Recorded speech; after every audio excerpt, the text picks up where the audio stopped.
মাসুদ আজহাৰে ভাৰতেৰ বিৰুদ্ধে জেহাদ ঘোষণা কৰেছে আৰ ভাৰত আক্ৰমণ কৰিবলৈ 10,000 আত্মঘাতী বোমাৰু সাজু কৰি ৰখাৰ কথা ঘোষণা কৰেছে মাসুদ আজহাৰে এটা ভিডিও প্ৰস্তুত কৰি এটা সৰু ভিডিও ক্লিপিংৰ জৰিয়তে এই বাৰ্তা দিছে যে অতি শীঘ্ৰেই ভাৰত আক্ৰমণ কৰিব ভাৰতৰ বিৰুদ্ধে জেহাদ ঘোষণা কৰি মাসুদ আজহাৰে এই বিস্ফোৰক মন্তব্য কৰেছে। নমস্কাৰ প্ৰিয় দৰ্শক, মই জয়ন্ত মাধৱ গোস্বামী আপোনাক স্বাগতম জনাইছো নিউজ 18 অসম নৰ্থ ইষ্টৰ ডিজিটেল লাইভলৈ। পাক অধিকৃত কাশ্মীৰত থকা জৈশ ই মহম্মদৰ মূল ঘাটিত অপাৰেশ্যন সিন্দুৰৰ জৰিয়তে ভাৰতে তছনছ কৰিছিল। লস্কৰী তৈবা জৈশ ই মহম্মদৰ ঘাটি উচন কৰিছিল অপাৰেশ্যন সিন্দুৰৰ জৰিয়তে 7 মেত ভাৰতীয় সেনাবাহিনীয়ে।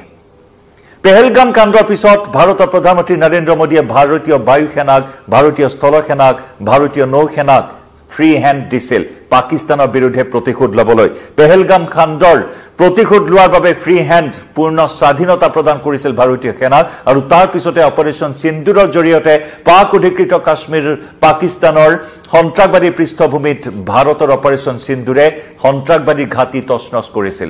জৈশ ই মহম্মদৰ মুখ্য কাৰ্যালয় শূন্য বিচ্ছিন্ন কৰিছিল আৰু যি আক্ৰমণত অপাৰেশ্যন সিন্দুৰত জৈশ ই মহম্মদৰ পৰিয়ালৰ 10 জনকৈ সদস্যই প্ৰাণ হেৰুৱাইছিল আৰু সেই 10 জনকৈ সদস্যই প্ৰাণ হেৰুৱাৰ পিছতো কিন্তু এতিয়াও যেন থমকি ৰোৱা নাই, এতিয়াও যেন জেহাদ এৰি দিয়া নাই। এই কুখ্যাত সন্ত্ৰাসবাদীটোৱে আকৌ ভাৰতৰ বিৰুদ্ধে জেহাদ ঘোষণা কৰাৰ দুঃসাহস কৰিছে।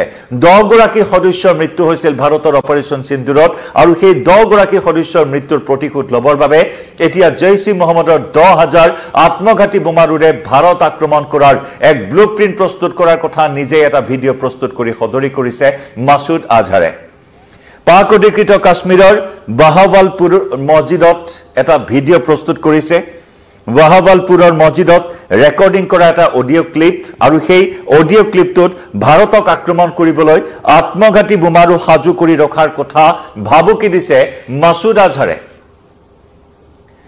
এটা অডিঅ' ক্লিপ প্ৰস্তুত কৰিছে বাহাৱালপুৰ, যি বাহাৱালপুৰতে জৈশ ই মহম্মদৰ মুখ্য কাৰ্যালয় আছিল, মূল ঘাটি আছিল। সেই ঘাটিতে চলোৱা আক্ৰমণত 10 জনকৈ সদস্যই প্ৰাণ হেৰুৱাইছিল মাসুদ আজহাৰৰ। পাকিস্তানৰ সেনাবাহিনীয়ে পাকিস্তানৰ ISI অতি কটকটীয়া নিৰাপত্তাৰ মাজত বৰ্তমান ৰাখিছে মাসুদ আজহাৰক। ভাৰতে অপাৰেশ্যন সিন্দুৰ চলোৱাৰ পূৰ্বে ভাৰতৰ আক্ৰমণৰ পূৰ্বানুমান কৰিয়েই পাক সেনাই ISI নিৰাপত্তা প্ৰদান কৰিছিল, গোপন স্থানলৈ লৈ যোৱা হৈছিল। এনেকুৱা খবৰ আহিছিল যে ভাৰতে অপাৰেশ্যন সিন্দুৰ চলোৱাৰ সময়ত মাসুদ আজহাৰক এনেকুৱা স্থানলৈ লৈ যোৱা হৈছিল য'ত নেকি কেৱল হাজাৰ হাজাৰ মহিলা আৰু শিশুৰ মাজত অতি গোপন স্থানত ৰখা হৈছিল, যাতে আক্ৰমণ কৰিলেও কোনো ধৰণৰ ক্ষয়ক্ষতি হ'ব নোৱাৰে, কাৰণ মহিলা আৰু শিশুৰে পৰিবেষ্টিত এটা স্থানত লুকুৱাই ৰখা হৈছিল, সুৰক্ষা প্ৰদান কৰিছিল ISI আৰু পাক সেনাই। গতিকে এনেকুৱা ধৰণৰ খবৰ পোহৰলৈ আহিছিল আৰু সেই জৈশ ই মহম্মদৰ মুৰব্বী মাসুদ আজহাৰে এতিয়া আন এক ব্লুপ্ৰিণ্ট প্ৰস্তুত কৰাৰ কথা নিজেই সদৰি কৰিছে। ভাৰতৰ বিৰুদ্ধে জেহাদ ঘোষণা কৰিছে। তেওঁ কৈছে সেই অডিঅ' ক্লিপটোত যে 30,000 সদস্য আছে, জৈশ ই মহম্মদৰ এতিয়াও প্ৰায় 30,000 সদস্য আছে আৰু তাৰ ভিতৰত 10,000 হৈছে আত্মঘাতী বোমাৰু। গতিকে সেই 10,000 আত্মঘাতী বোমাৰুৰে ভাৰতত আক্ৰমণ কৰাৰ কথা ঘোষণা কৰিছে, সকিয়নি দিছে, ভাবুকি দিছে। গতিকে এই 10,000 আত্মঘাতী বোমাৰু জৰিয়তে এতিয়া জেহাদত ব্যৱহাৰ কৰা হ'ব, জেহাদৰ বাবে ব্যৱহাৰ কৰা হ'ব, তাৰে এটা ইংগিত প্ৰদান কৰিছে মাসুদ আজহাৰ, যি মাসুদ আজহাৰৰ নেতৃত্বত ভাৰতত কেইবাটাও বৃহৎ আক্ৰমণৰ ঘটনা সংঘটিত হৈছে। ভাৰত ৰক্তাক্ত কৰিছে বহু কেইবাৰ জৈশ ই মহম্মদৰ মুৰব্বী মাসুদ আজহাৰৰ নেতৃত্বত। সেয়া আছিল 26/11 কাণ্ড। 26/11 কাণ্ডত লস্কৰী তৈবাৰ সৈতে জৈশ ই মহম্মদ জড়িত আছিল। 2001 চনত সংসদ ভৱন আক্ৰমণৰ মূল মাষ্টাৰ মাইণ্ড আছিল মাসুদ আজহাৰ। একেদৰে 2016 চনৰ পাঠানকোট আক্ৰমণৰ মাষ্টাৰ মাইণ্ড আছিল মাসুদ আজহাৰ।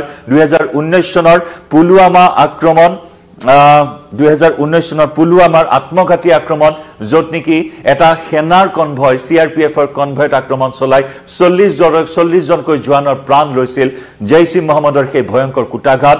আৰু তাৰ পিছত এইজন মাসুদ আজহাৰক পাকিস্তানে ৰাজ আতিথ্য প্ৰদান কৰি আহিছে, পাকিস্তানে আশ্ৰয় প্ৰদান কৰি আহিছে।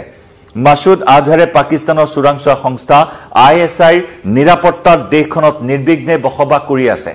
ভাৰতে এইসমূহ ঘটনা ভাৰত আক্ৰমণ কৰাৰ এইসমূহ ঘটনাৰ তথ্য প্ৰমাণ সহ দোষীয়াৰ পাকিস্তানলৈ প্ৰেৰণ কৰিছে আৰু সেই তথ্য প্ৰমাণ দেখিও নেদেখাৰ ভাও জুৰি পাকিস্তানে উলটাই এই সকল কুখ্যাত সন্ত্ৰাসবাদীক ভাৰতৰ বিৰুদ্ধে ব্যৱহাৰ কৰি আহিছে আৰু নিৰাপত্তা দি আহিছে সুৰক্ষা দি আহিছে নিৰাপদ স্থানত আশ্ৰয় দি আহিছে আৰু যাৰ বাবে ভাৰতে দীৰ্ঘদিন ধৰি এই কুখ্যাত সন্ত্ৰাসবাদী মাসুদ আজহাৰক ভাৰতৰ হাতত প্ৰত্যৰ্পণ কৰিবৰ বাবে দাবী জনাই আহিছে কিন্তু এতিয়াও কোনো কাণ সাৰ দিয়া নাই পাকিস্তানে খোৰহিদিনা পাকিস্তান পিপলছ পাৰ্টি নেতা বিলৱাল ভুট্টোৱে এটা বিস্ফোৰক মন্তব্য কৰিছিল যে পাকিস্তানে মাসুদ আজহাৰে হওক বা হাফিজ সঈদে হওক লস্কৰী তৈয়বাৰ প্ৰতিষ্ঠাপক